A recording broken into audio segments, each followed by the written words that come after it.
And Oshe enyama ekoso ewo MPP mu a obi be say self distraction. MPP party no, they are distracting themselves. Na Oshe de ekoso between chairman to me and menshia executives. Any menshia constituency executives no and all that.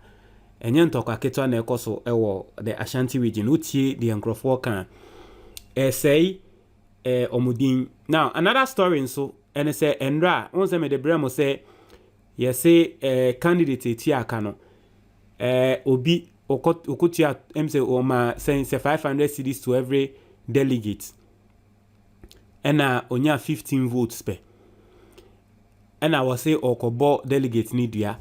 And the MPP form delegate no so ababontin ababe kasa atre say omo kasa etia ma me na candidate na osi okobo mu dua no eno nso wintwi a ekọ so ewo MPP mu sesei. Now nana bi nso utie nsemo enra ye de bre wa obabe kan say it is senseless and needless say aban ebe introduce emission tax, any 15% VAT tax, especially at this particular time, because Ghana for one tromono. We say it's like some people in MPP try akase Ofori Atta is planning to sabotage Bawumia. Sisi ano MPP for no ebi mun se mo kano no say Ofori Atta sheda no sabotage Bawumia. As to why he's doing that, no one knows. Inti yese Bawumia ye na adwin so obekasa say within the week, next week, Bawumia si obekasa. Na nkrofo tre say sa akasa na wo ba bekasa no. Mainly no, it will be Bawumia dissociating himself from sa taxes ni nyama bebriya MPP Ekufuado abanya ya Ghana for yesu hu no. 11 ni IMF ni nsema Ghana for kaseti ya no. Yese Bawumia ne kasemu no. Mostly no, it will be him dissociating himself.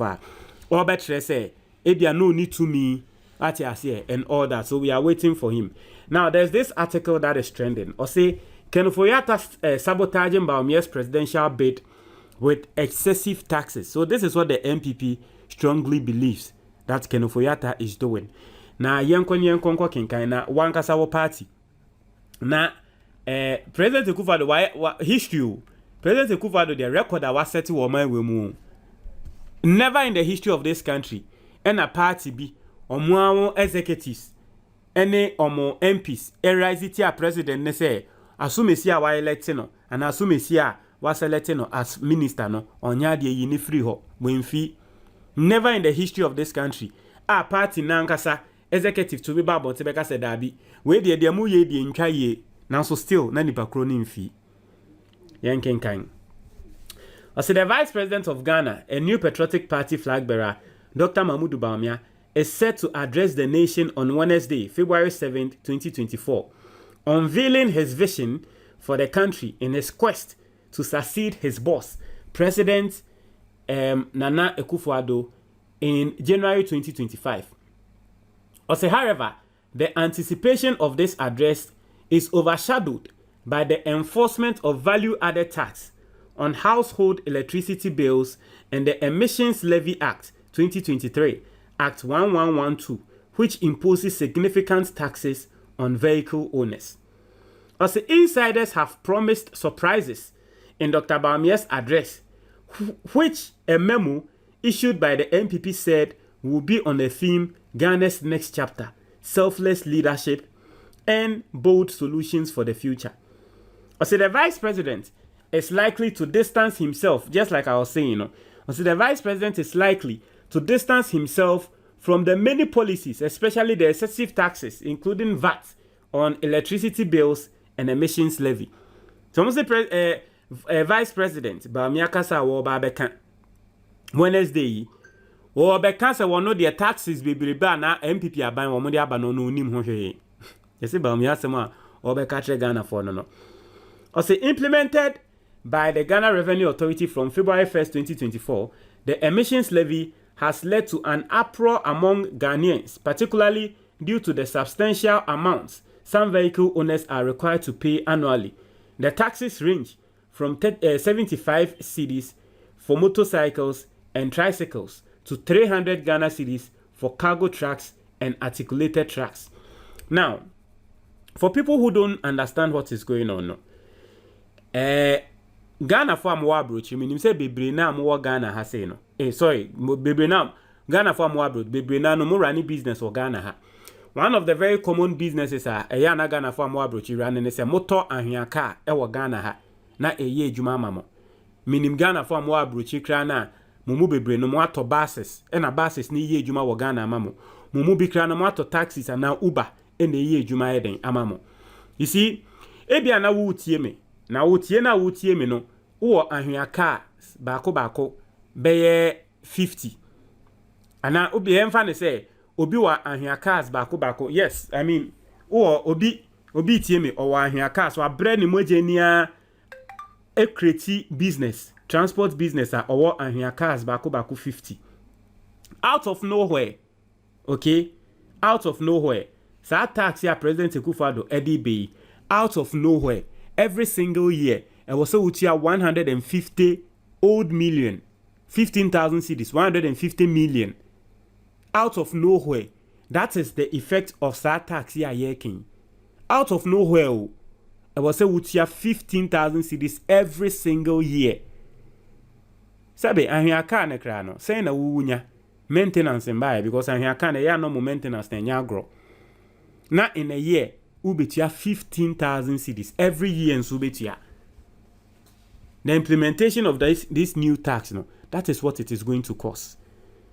So indirectly, nipa kra wo no ahia car na ebia one trip okoba waji 2,000 cedis no. Ono nso onka se chale e kan mambeda ne so dabi obesi de didi.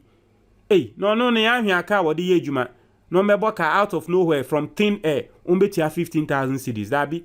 It is a trip now waji 2,000 no. Sisi an obeji o ebia 3,000 and sisi a 1 je okra no 25 1 je okra 2524 because of that taxi. It's indirectly no you be transfer ama me ene wo you be kwa akogye the services of that ahia car no. Ebia na wo no unhia ahia car because ebia unsi dan sisi but offer other cars Uber. Veggie. So the people who are going to really feel that tax way no transport businesses no omo run transport businesses no sa VIP for no ne sa nkrofo mo run transport business mo amowo tro buses ye adwuma mamo cars ye adwuma mamo no pra mo bebre no na imagine say wo cars na wo no okay enye commercial cars yemfo obi ti say Dr. Kwame despite cars awowo ebro 10 obi beka say wona say ni sika we enye sika bia ma no yes enye sika bia ma no de nanso enye commercial car enye say cars no wa park no onya hu sika onya hwe and so if out of nowhere odani baby or dwen ne ho na out of nowhere ye betre say only 15,000 cedis no mbrambetia just because of this tax so 15,000 cedis no sebe na ko betumi dia ye bibio. And that is why we are saying says I deal with a chrononsem. It just doesn't make sense. Inti yase Bawumia Bawumia kasa no obe dissociate ne ho kasa anyama we di onim ho hwe. As critics argue that these taxes, the recent two levies, would harm the MPP's popularity ahead of the December 2024 elections. As many communicators within the governing party have expressed dissatisfaction with the finance minister, Ofori Atta, accusing him of mismanaging the economy and making the MPP less appealing to the electorate who are already grappling with economic hardship. And that the MPP funds some more canny. Say, Yemfa Sobodema Ofori Atta na Ofori Atta na wama and the MPP hon aye time. Inti MPP communicators accepted or mo jiatum say MPP nya konobium na because of Ofori Atta taxes what they to Ghana for also. Yati. Unemployment among others. Intend MPP for more kasa about unemployment. The same party are more finance minister, your president and Bawumia are more supporting in Eka Semwe created 2.6 million jobs. And the MPP for you people are talking about unemployment. Say unemployment.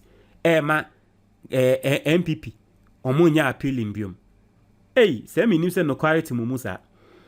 As a prominent party members, including members of parliament like Andy Kwame Appiah-Kubi of the Asante Achim North constituency in the Ashanti region, Eugene Boachi Entry of Subin, Samuel Atachia of Ebuakwa South have openly told the finance minister to vacate the finance ministry over his poor handling and mismanagement of the economy.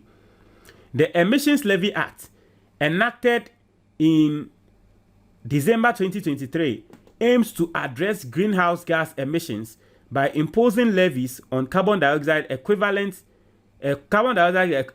emissions from internal combustion engine vehicles. The government hopes to encourage the adoption of environmentally friendly technologies and align with global efforts towards net zero targets. In addition to the emissions levy, the government directed the GRA to work with power distribution companies to implement VAT on households that exceed their lifeline power consumption. The directive, effective January 1st, 2024, has further fueled public dissatisfaction. Also, Dr. Bawumia's upcoming address is expected to address these concerns and distance himself from the controversial taxes.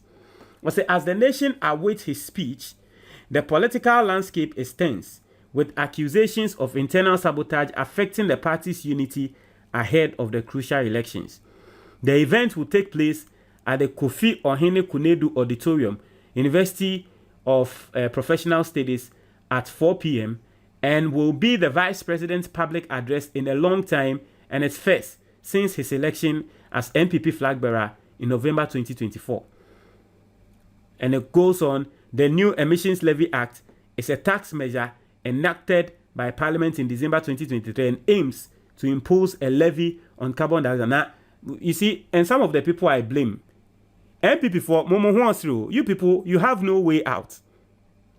You are a very funny political party, and sometimes say Ghana for so for you to get away with things like this. Yateno my way Emma discussion of that taxes eba so eba parliament Ghana for kaseti MPP for mo infi mo kwasesa mo MPP for mo kwasesa mo MPs ni na emo mu ni na ko parliament eko tintim so say yem pass tax no na afei ya pass wa parliament ewie na abanya hye date say ye pass tax na date na abanya ka say wo pass tax na wo MPP for mo be ka tre Ghana for say da bi ken for yata sabotage Ghana for na taxes na wo pass na enye sebi previous anyansa be na wom embra ade ne ba parliament discussion e koso ba parliament na MPP for munim say nyansa ni mu a nanka sebi nanka mutu ma tax na say yem pass. You went in your numbers. Mo member wo yarea wo da yare empasokra no mo de ne ba parliament. Eba beto aba. Say you impose the taxes on Ghanaians. Ama ya impose taxes na wie. Amende enho asem aba. Mo te say Ghana for complaining no. Mo MPP for ya betwa mo ho atre Ghana for na bi mo betwa mo ho atre Ghana for say eye sabotage. Na adan aban no hu say Ghana for bra na MPP for. Say ye ndie ye jimi. Ni enso yemfa na Ghana for nka say ye ndie MPP for nso omo awa aban mu na so omo kaseti omo aban nanka ana ochina bi yemeka so ya cancel na mo fanya propaganda say MPP we are listening government ya tena my mo awa pass ade na ama wa MP sakwa koto abama ade na ewie afi ade na ye pass na wo besu nyansa ben ene wom nyansa ben. Tell me the sense in it.